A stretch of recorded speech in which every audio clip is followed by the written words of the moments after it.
मनुष्य को भगवान ने बुद्धि दी, पर वह अभागा उसका सुख कहाँ ले सका।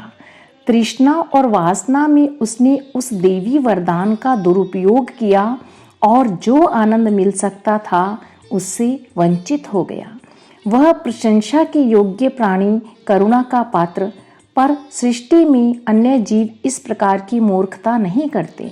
उनके चेतन की मात्रा न्यून भले ही हो, पर भावना को उनकी भावना के साथ मिलाकर तो देख, अकेलापन कहाँ कहाँ है।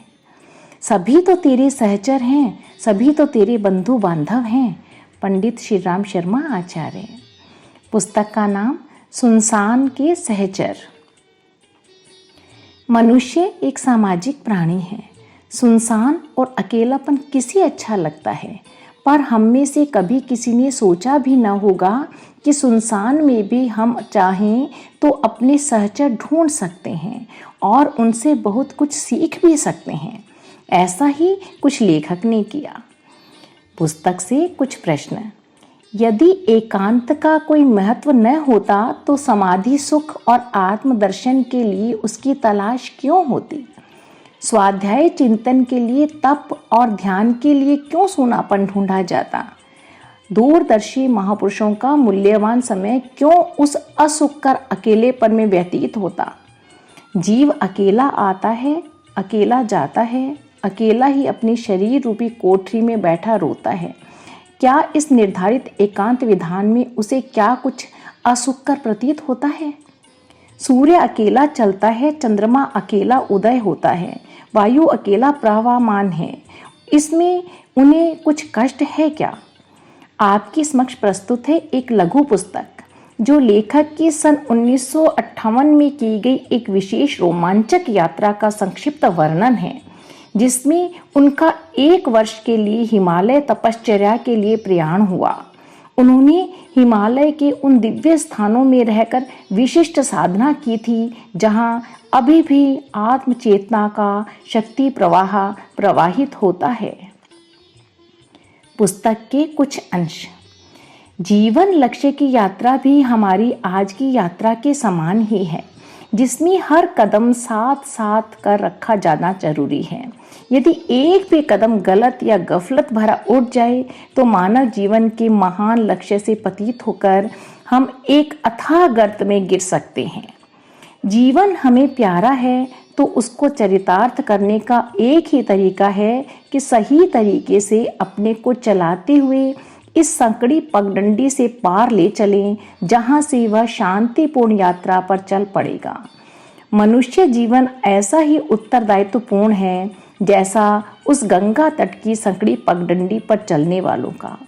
उसे ठीक तरह निभा देने पर ही संतोष की सांस ले सकें और यह आशा कर सकें कि उस अभीष्ट तीर्थ के दर्शन कर सकेंगे।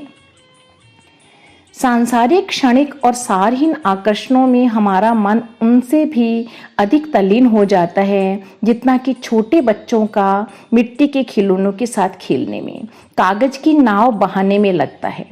बर्फ चांदी नहीं है, यह बात मानने में बच्चों का समाधान हो गया था, पर तृष्णा और वासना जीवन लक्ष्य नहीं है, इस हमारी भ्रांति का कौन समाधान करे। जीवन की समस्याएं हल करने के लिए बड़े बड़े विशाल साधनों पर जोर देने की कोई इतनी बड़ी आवश्यकता नहीं है जितनी समझी जाती है, जबकि व्यक्ति साधारण उपकरणों से अपने निर्वाह के साधन जुटाकर शांतिपूर्वक रह सकता है। लगता है असंतोष एक प्रवृत्ति है जो साधनों से नहीं, तृष्णा से संबंधित है। साधनों से तृष्णा तृप्त नहीं होती, वरना सुरसा के मोह की तरह और अधिक बढ़ती है। यदि ऐसा न होता तो इस पहाड़ी जनता की अपेक्षा अनेक गुणे सुख साधन रखने वाले असंतुष्ट क्यों रहते।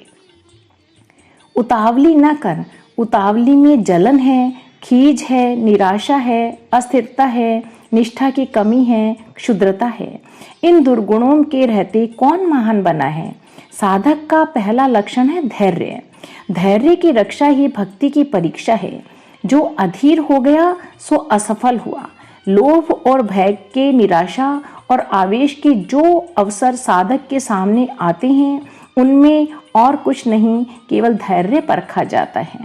तू कैसा साधक है जो अभी इस पहले पाठ को भी नहीं पढ़ा। पुस्तक के कुछ बिंदु। हमारा अज्ञातवास और तप साधना का उद्देश्य है हिमालय में प्रवेश, प्रकृति का रुद्राभिषेक, सुनसान के सहचर, विश्व समाज की सदस्यता, हमारी जीवन साधना के अंतरंग पक्ष पहलू, हमारे दृश्य जीवन की अदृश्य अनुभूतियाँ।